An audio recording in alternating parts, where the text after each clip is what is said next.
listen.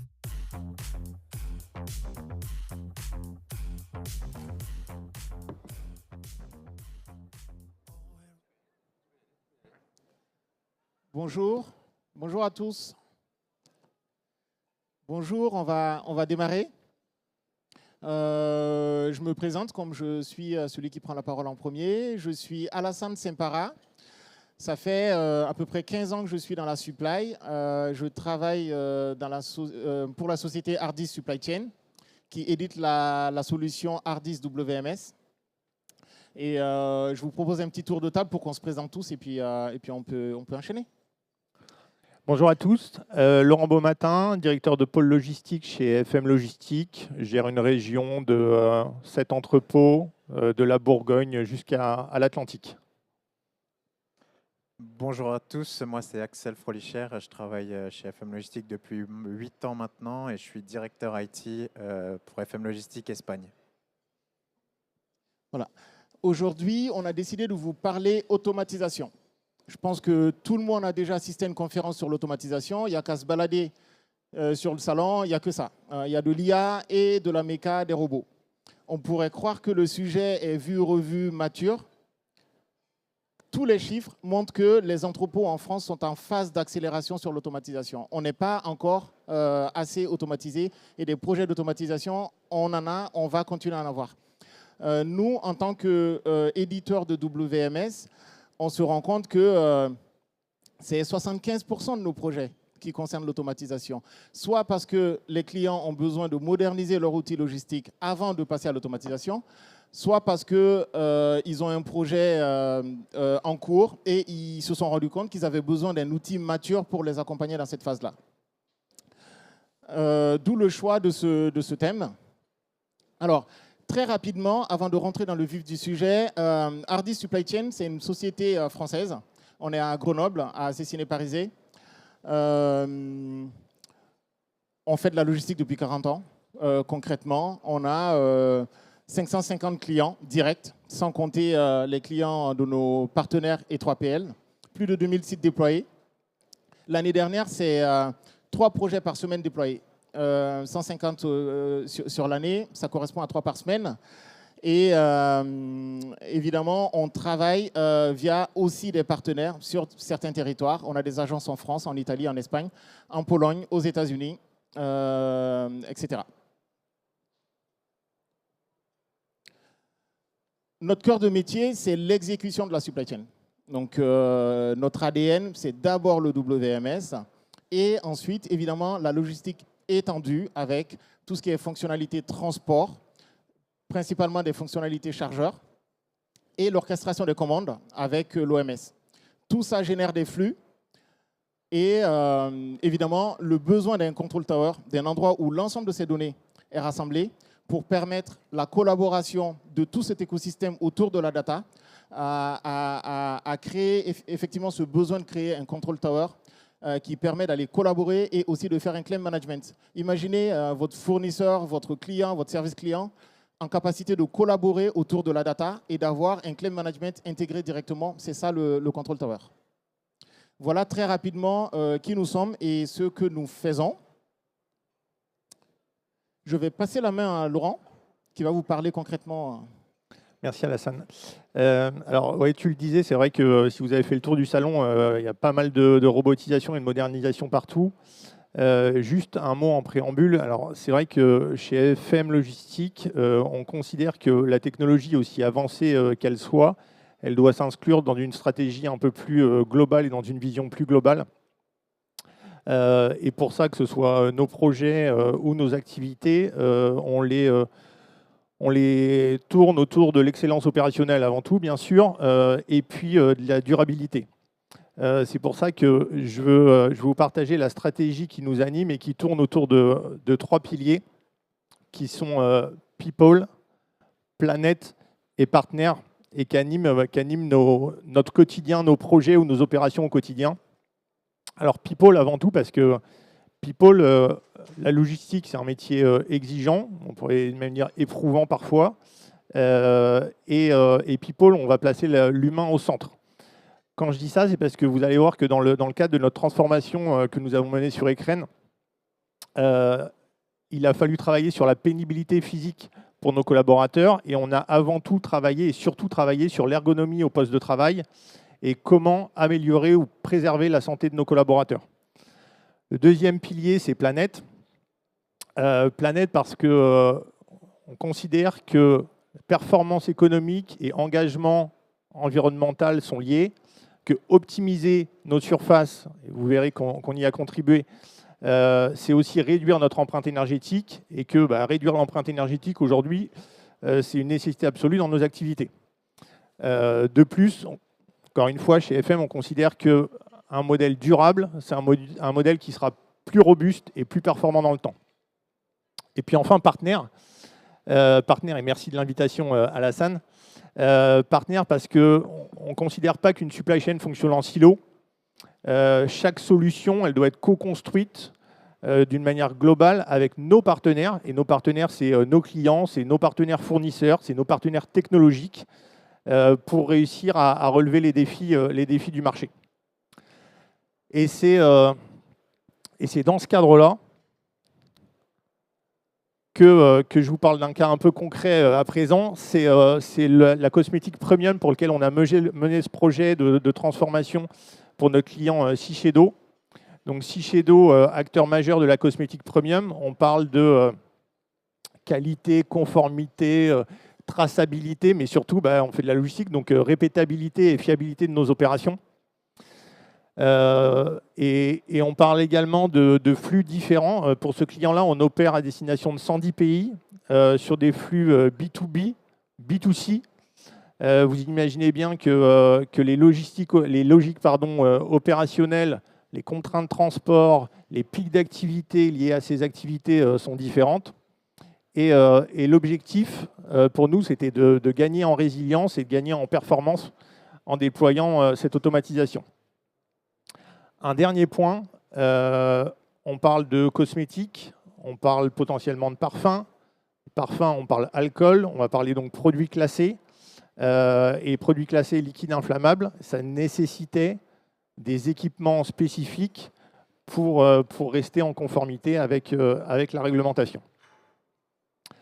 Et donc, c'est face à tous ces enjeux qu'on a cherché une réponse pragmatique en déployant l'automatisation autour de 4 objectifs que sont densifier et sécuriser le stockage, parce qu'encore une fois, l'objectif était d'optimiser les surfaces, de gagner en performance, renforcer la qualité et la traçabilité pour notre client, un prérequis de la cosmétique premium, et puis améliorer l'ergonomie et les conditions de travail. J'en parlais tout à l'heure avec notre pilier People. Donc, face à l'ensemble de ces sujets, de ces problématiques, il a fallu envisager une solution qui est l'autostore qu'on a déployé avec des Matic. Aujourd'hui, ce qu'il faut aussi appréhender, hormis la solution que vous voyez à l'écran, je vais parler de la solution qui est à l'écran, pardon. C'est 42 robots aujourd'hui, AutoStore, qui fonctionnent qui naviguent sur 21 250 et 10 stations de picking et 3 postes d'injection. Donc 3 postes d'injection qui servent à réceptionner les produits à l'intérieur de l'automatisation, 21 250 bacs. J'évoquais tout à l'heure la particularité des liquides inflammables et la nécessité, du coup, capacité d'adaptation dont on a dû faire preuve là encore. On a équipé 3000 de ces bacs avec des inserts métalliques afin d'isoler les liquides inflammables et de contenir le risque en lien avec la réglementation. Je parlais tout à l'heure de logique B2B, B2C. Ce qu'il faut également retenir, c'est que cette stratégie ou la réussite de cette stratégie, elle se concrétise par ce qui est affiché en bas, c'est que notre productivité, elle a été multipliée par 2,5. Aujourd'hui, le mode de préparation manuel qu'on avait avant, enfin, il faut se le dire, atteignait aussi certaines limites. Répondre aux pics d'activité, répondre aux déplacements nombreux que devaient faire les collaborateurs, les ports de charge. Voilà, cette automatisation, elle répond aussi à tout ça. Et elle répond aux différents piliers que j'évoquais tout à l'heure. Donc oui, j'ai évoqué une performance multipliée par 2,5 par rapport à notre mode de préparation précédent en fonctionnement manuel. Après, il restait un sujet à régler quand même à l'intérieur de tout ça, c'est que l'automatisation, elle ne peut pas fonctionner seule. Aujourd'hui, elle doit s'incorporer au milieu de notre fonctionnement de l'entrepôt qui va de l'entrée à la sortie. Et elle ne pouvait pas fonctionner seule. Ce qu'il nous fallait, c'est un outil de pilotage pour le piloter. Et c'est là qu'intervient Hardis Supply Chain. On travaillait déjà avec Hardis Supply Chain sur la solution sur nos flux manuels. Il a fallu orchestrer la totalité de ces flux, parce que vous imaginez qu'une charge de B2B versus des commandes extrêmement urgentes en B2C, la gestion des priorités, la gestion des exceptions, voilà, tout ça devait être piloté. Et c'est le système Hardis Supply Chain qui nous a aidé à piloter l'entièreté de l'activité. Voilà.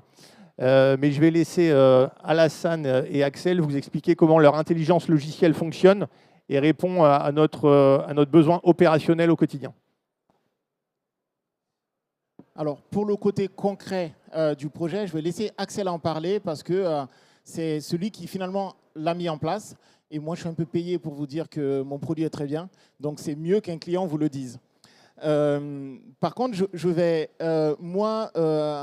vous parler de la stratégie mécanisation chez nous. On est sollicité, de la méca, on en fait depuis longtemps. Les clients nous sollicitent de plus en plus. En tant qu'éditeur, on se doit d'avoir une stratégie et de savoir où est-ce qu'on va et qu'est-ce qu'on veut mettre dans les mains de nos clients.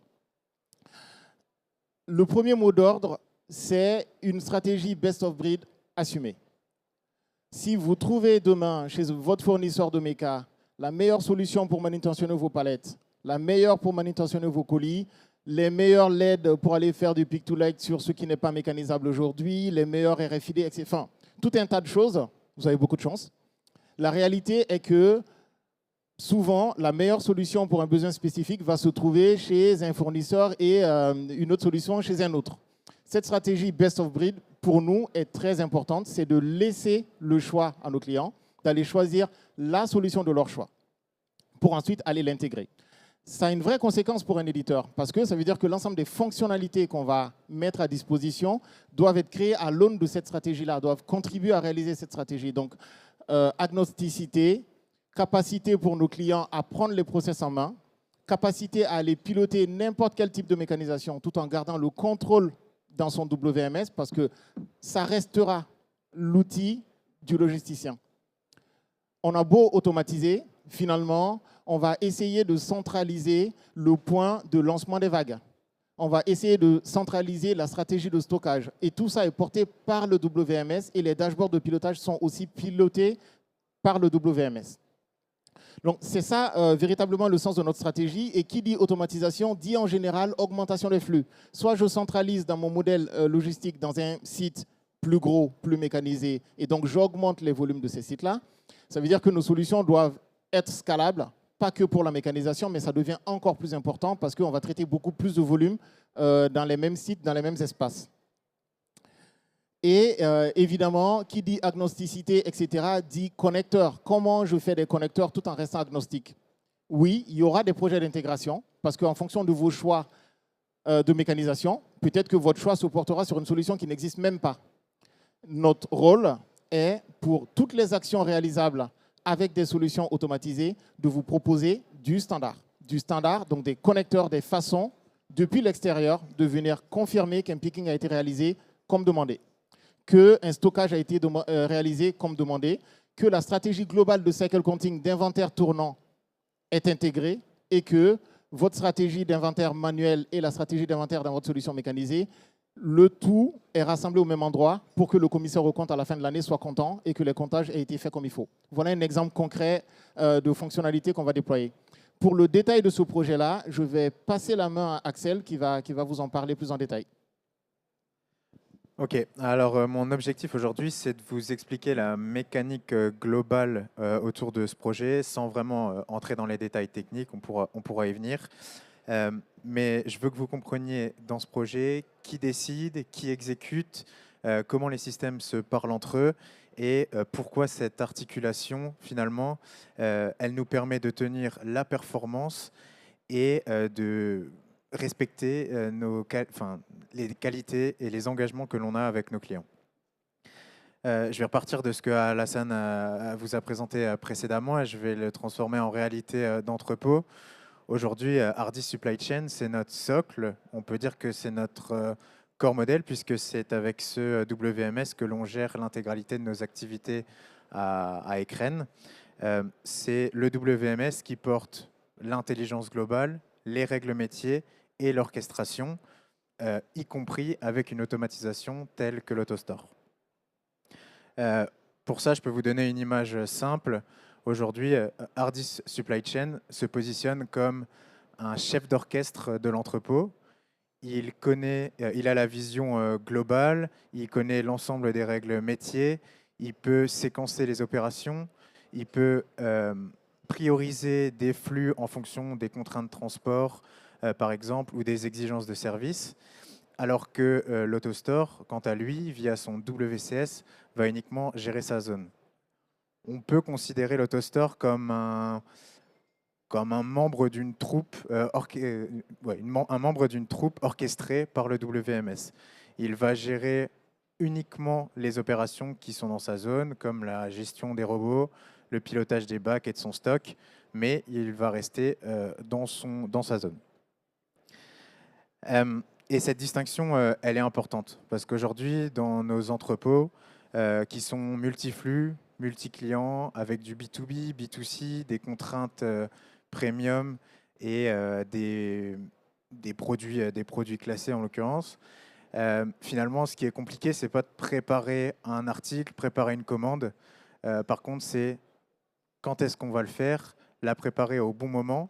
Et pour ça, on a besoin d'une orchestration globale avec une cohérence de bout en bout et la possibilité de gérer des exceptions à tous les niveaux.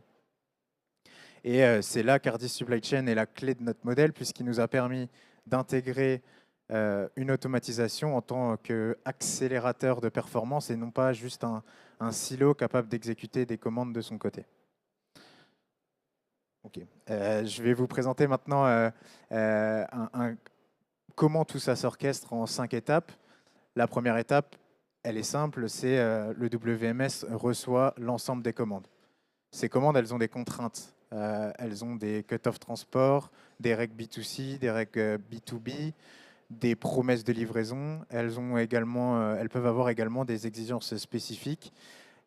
Et avec tout ça, le WMS va créer un plan d'exécution en tenant compte de toutes les priorités et de la capacité de chaque système. Ensuite, on a ce qu'on peut dire la distribution. À la suite de ce plan d'exécution, on a défini des règles dans le WMS qui nous permettent d'identifier les commandes que l'on va préparer ou non dans l'AutoStore. C'est le WMS qui, au travers de ces règles, va prendre la décision d'envoyer ou non, de déléguer ou non la préparation de ces commandes. En même temps, il va aussi faire une vérification de stock, et si le stock n'est pas suffisant pour compléter les commandes, on va automatiquement créer des missions de réapprovisionnement, l'objectif étant d'avoir un stock toujours suffisant pour éviter les ruptures au poste de picking. Ensuite, on a la partie 3, qui est certainement la plus évidente, c'est l'exécution. À ce moment-là, l'AutoStore connaît l'ensemble de ses missions et il a juste à les exécuter les unes après les autres.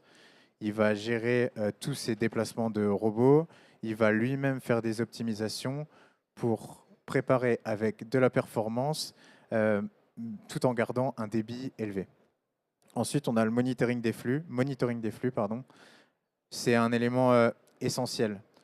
Aujourd'hui, toutes les actions effectuées par le WCS remontent dans le WMS.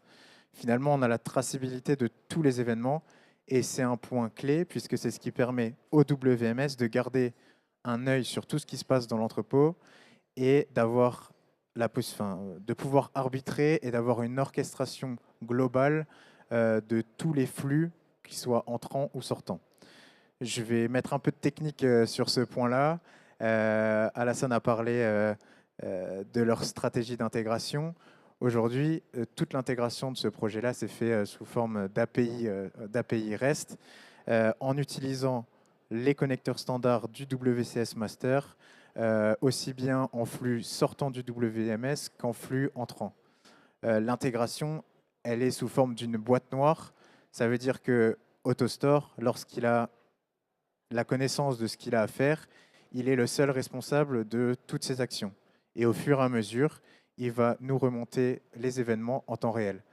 C'est hyper important puisque c'est la seule manière pour nous d'avoir une vision globale sur l'entrepôt. Et la dernière étape, la gestion des exceptions, c'est peut-être ici concrètement qu'on voit vraiment l'intérêt d'avoir un orchestrateur global, puisqu'on le sait, dans un entrepôt, il y a des aléas au quotidien, des manquants en prep, des attentes, des changements de priorité parce qu'un camion arrive plus tôt que prévu. On en a tout le temps, mais la force, c'est de pouvoir se dire, j'ai un outil qui est capable de connaître l'ensemble de mes flux, l'ensemble des anomalies que j'ai au niveau de mon automatisation et de pouvoir reprioriser des tâches pour garder une performance élevée et réaliser les préparations avec la qualité attendue par notre client. Je vais juste donner 3 exemples supplémentaires de comment on a intégré ça. Je vais vous parler des réapprovisionnements. Aujourd'hui, c'est hyper important de garder un niveau de stock suffisant pour faire face aux pics de préparation. Et pour cela, avec Hardy Supply Chain, nous avons mis en place ce qu'on appelle des réapprovisionnements, des réapprovisionnements anticipés. Nous avons mis en place des seuils dépendants de certains produits qui nous permettent, lorsque la quantité d'un produit dépasse un certain seuil, nous exécutons automatiquement des réapprovisionnements afin de compléter l'AutoStore. Ça nous évite 2 problèmes. La surcharge dans les stations d'injection, ce qui peut retarder les flux et poser des problèmes au niveau de la préparation. Et on veut éviter à tout prix des ruptures au poste de picking. Puisque la seule manière de garder de la performance élevée, c'est de ne pas arrêter la préparation et de se servir de l'optimisation que les robots peuvent faire entre eux pour préparer rapidement. La deuxième, c'est la gestion des priorités. Aujourd'hui, un AutoStore, il peut uniquement gérer les priorités simples, les priorités qu'il connaît, puisqu'il ne voit que ce qu'on lui a envoyé. Hardy Supply Chain, il a la connaissance de l'ensemble des priorités, que ce soit sur la partie outbound, préparation de commande, mais aussi sur la partie inbound. Et il doit prioriser et arbitrer quelles sont les choses que l'on doit mettre en place pour pallier aux différentes priorités que l'on peut avoir tout au long de la journée. Et la dernière étape, c'est la traçabilité. C'est bien de préparer vite, mais le but, c'est de préparer correctement. Ici, avec ce type de client, on a des produits avec des lots, des dates, des produits dangereux. Et tout ça, ça doit être tracé afin de justifier ce que l'on prépare dans l'entrepôt. Je crois que maintenant, on a une vidéo pour illustrer le projet.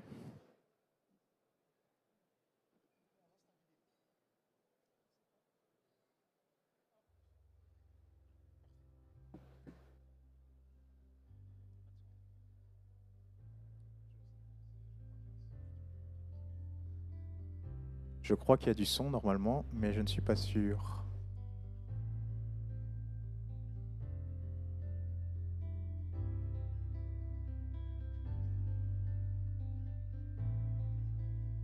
Ok, donc vous avez vu un poste d'injection de commande et donc vous avez les 42 robots qui naviguent sur la structure, qui se chargent de récupérer les bacs de l'injection et de les amener lorsque nécessaire au poste de préparation. Donc vous avez un système de carrousel qui fait que le préparateur n'attend jamais. Et c'était aussi le parallèle avec ce que disait Axel tout à l'heure sur la gestion des ruptures. Le but, c'est d'avoir toujours le produit éligible dans l'AutoStore.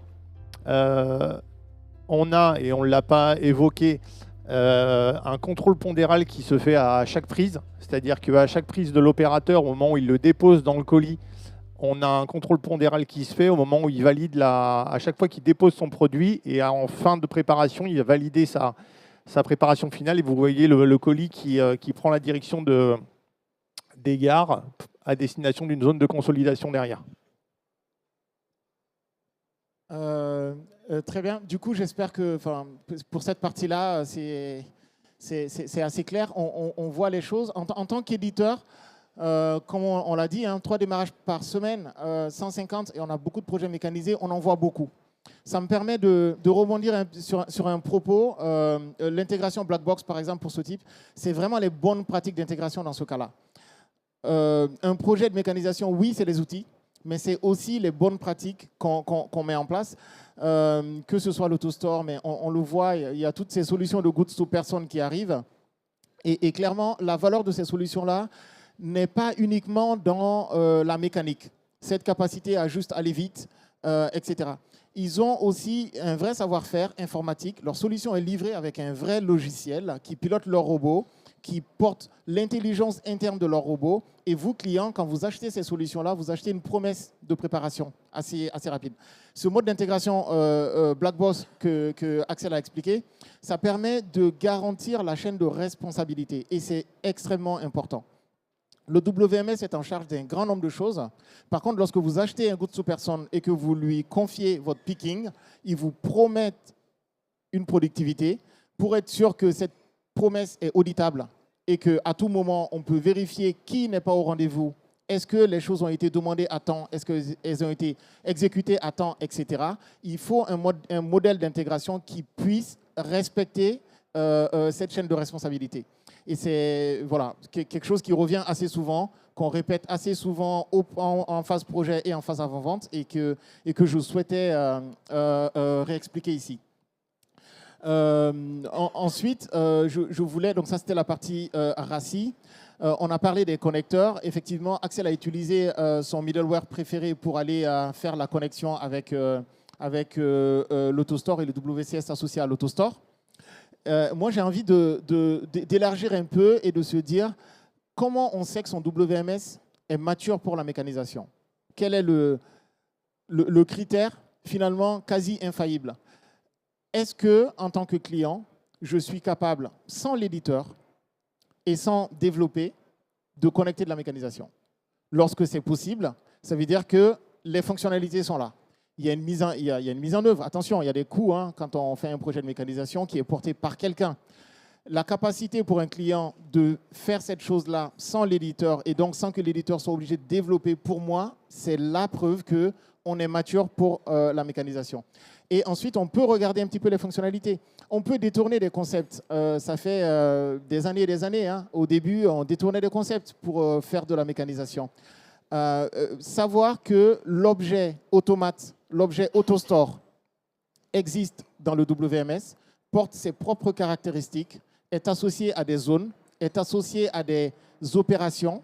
C'est aussi un élément qui permet de se dire, OK, on n'est pas en train de détourner des concepts informatiques pour aller faire de l'intégration, mais cette chose-là est prévue, une place lui est faite dans la solution. On est capable de déléguer des process tout en gardant le contrôle, et on est capable de reprendre le contrôle lorsque le process délégué se termine. Et ensuite, il y a évidemment la partie connecteur. Voilà moi ce que je voulais rajouter. Le but n'est pas d'être très long. Et rapidement pour conclure de notre côté, cette solution automatisée, nous on l'a voulu. Alors soit on est là pour industrialiser, standardiser au maximum nos processus, mais on l'a voulu flexible et évolutive. Quand on dit ça, nos entrepôts FM Logistique, ils ont été, ils sont toujours, ils seront multi-clients. Multi-client, ça veut dire que cet AutoStore, il a aussi été pensé dans ce sens-là, en termes de flexibilité, d'évolutivité. Il fallait standardiser, mais il fallait rester agile pour pouvoir évoluer avec la supply chain et les modèles de nos clients ou nos modèles demain. La performance, j'en ai parlé tout à l'heure, est multipliée par 2,5 par rapport à la préparation manuelle. La qualité, Oui, on a gagné en fiabilité, on a gagné en précision dans nos préparations, on a optimisé nos délais, on a réduit les cut-off transporteurs et on n'en a pas parlé, mais cet AutoStore, on en a parlé pendant la vidéo, il a à chaque prise donc un système de pesée qui fait un contrôle pondéral et on a aussi un contrôle anti-contrefaçon puisqu'on va être les premiers acteurs de la chaîne et donc avant la distribution des produits sur le marché. Et donc on a aussi cette gestion-là. Je parlais de la distribution vers 110 pays, on gère forcément les dates de fraîcheur également. Ça faisait partie des contraintes qualité qu'on évoquait tout à l'heure. La flexibilité, la capacité à absorber les flux de manière variée entre B2B et B2C. Et puis l'amélioration des conditions de travail, je reviens dessus, mais encore une fois, ça fait partie d'un de nos piliers stratégiques. C'est comment préserver et améliorer les conditions de nos opérateurs qui travaillent sur les postes au quotidien. Voilà. Pour finir, je crois qu'on arrive au bout. On ne vous a pas parlé d'IA. Et on s'est dit qu'une conférence en 2026 sans parler d'IA, c'était bizarre, non? Un petit peu. Bon. Du coup, j'ai généré une image par l'IA. Le but, en fait, c'est... On a parlé de la mécanisation aujourd'hui, de la stratégie des WMS, en tout cas de la nôtre. Et où est-ce qu'on va, finalement? Cette stratégie s'inscrit dans une vision un peu plus long terme. Des entrepôts complètement dans le noir, opérés que par des robots, ça va exister. Clairement, on n'y est pas encore. Mais on sait qu'à terme, il y en aura. Par contre, les humains resteront dans les entrepôts aussi. Ce qui fait que notre roadmap, notre vision vraiment long terme est articulée autour de deux choses. Cette stratégie WCS Master pour piloter de plus en plus facilement les flux, avec y compris dans notre roadmap la capacité en no-code à aller paramétrer le mapping pour ne même plus avoir à faire ces parties-là. Bon, c'est du détail, mais on essaie d'aller encore plus loin dans l'automatisation des moteurs d'orchestration encore plus puissants, encore plus génériques pour donner la main. Mais on travaille aussi sur l'opérateur augmenté. C'est un concept, on le voit à côté des mécanisations, on a des gants connectés, on a des lunettes connectées, on nous propose tout un tas de choses. Et d'ailleurs, l'outil de l'opérateur de demain, il n'existe peut-être même pas encore. La vraie question, c'est comment je peux faire en sorte que de mon WMS qui porte le workflow d'opération, je peux le rendre multimodal et le rendre collaboratif. Et donc, comment, en temps réel, je vais pouvoir partager les infos que j'affiche sur mes PDA en exécution avec des systèmes qui vont coopérer pour aller les réaliser. Voilà les directions qu'on a décidé, nous, en tout cas, de prendre et on pense aller dans la bonne direction avec ces deux visions-là. C'était la dernière slide. Et évidemment, quand on parle de moteur d'exploitation, on parle d'IA. On parle d'aide à la prise de décision. Attention à l'IA washing quand même. L'IA va arriver. Les algos très précis vont rester parce qu'ils sont très fiables. Et quand on ne peut pas se permettre de se tromper, on va certainement utiliser de l'algorithmie certaines fois. Et quand on va aider à prendre de la décision, faire tout un tas d'autres choses, dans d'autres conférences, on pourra vous montrer ce qu'on fait sur ces plans-là. Il y a des choses très avancées. Je pense que ces solutions vont cohabiter. Voilà, merci de nous avoir écoutés. Si vous avez des questions.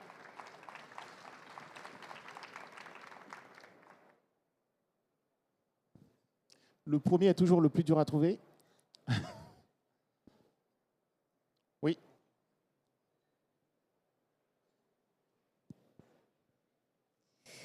Bonjour. J'ai une question concernant, vous avez parlé de l'AutoStore Black Box, donc vous avez précisé que ça s'appelait comme ça. Donc, vous avez également dit donc, que les décisions sont prises uniquement par l'AutoStore. Est-ce qu'il y a des humains qui vont avoir accès quand même à cet AutoStore ou est-ce qu'il est totalement indépendant? On aurait pu faire le choix, en effet, d'avoir les deux modèles de gestion, d'avoir Hardis Supply Chain qui gère l'ensemble de l'entrepôt et d'avoir le système, le WCS, qui gère une partie des priorités ou une partie du flux. Ça n'a pas été notre choix. Notre choix, ça a été d'avoir un seul outil qui gère l'entièreté de l'entrepôt, dont l'AutoStore. L'AutoStore, encore une fois, c'est Axel qui le disait, c'est une zone de préparation à l'intérieur de l'entrepôt. Voilà, on a 80% des références qui sont dedans, mais c'est une zone de préparation à l'intérieur. Voilà, on a fait le choix de tout intégrer sur un seul système. Peut-être une petite précision par rapport au black box, ça fait vraiment boîte noire et on ne voit pas ce qui s'y passe. Ça veut dire que le WMS n'est pas intrusif dans le fonctionnement interne de la mécanisation pour qu'elle soit véritablement responsable de ce qu'elle fait. Ça ne veut pas dire qu'on ne voit pas ce qui s'y passe, ou bien au contraire, on voit tout ce qui s'y passe, mais c'est une répartition en termes de responsabilité. Nous sommes responsables d'orchestrer l'ensemble des flux, de dire qu'est-ce qu'il faut préparer, de faire le précolisage, quelle boîte il faudra créer. Par contre, on leur dit qu'il faut le faire pour telle heure, parce que le camion part après. Et je reçois en temps réel les acquittements et les confirmations. Et d'ailleurs, on est en capacité d'aller modifier les priorités en fonction de la réalité et des aléas qui peuvent arriver.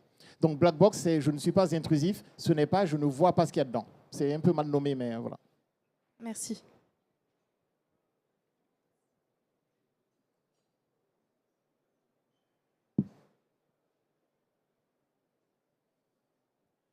Bonjour. Enfin, je voulais savoir combien de temps vous avez mis pour intégrer justement cette solution. Parce que vous dites trois intégrations par semaine. On se doute bien que ce n'est pas en une semaine que vous faites une intégration. Alors, justement, je vais les laisser répondre parce que je vous ai parlé d'autonomie de client. Là, c'est un exemple concret où le client a fait le projet tout seul. Voilà. Je ne suis pas du tout intervenu, 0 jour de mon côté, donc je vais laisser FM répondre. Et FM est un 3PL, pour le coup, qui a beaucoup d'expérience avec Hardis, etc. Mais on a La Fourche, par exemple, qui est distributeur de produits bio en région parisienne, qui est pour le coup un client qui n'a pas beaucoup de sites, etc., qui a aussi déployé son autostore en autonomie sans nous. Et ils ont eu un prix à la nuit de la supply pour ça avec Hardis WMS, justement. Ah, mais je vais laisser Axel répondre sur la partie durée. Comme l'a dit Alassane, on est 100% autonome sur le déploiement de Hardis WMS et l'autostore n'est pas notre première solution d'automatisation dans le groupe et nous essayons de mutualiser les intégrations pour se servir de ce qu'on a déjà fait sur d'autres systèmes sur l'autostore. Ce projet-là, on l'a réalisé en moins d'1 an de la première réunion, du premier workshop à la première livraison menée.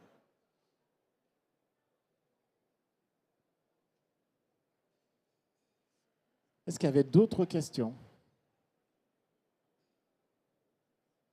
C'est qu'on a été clair?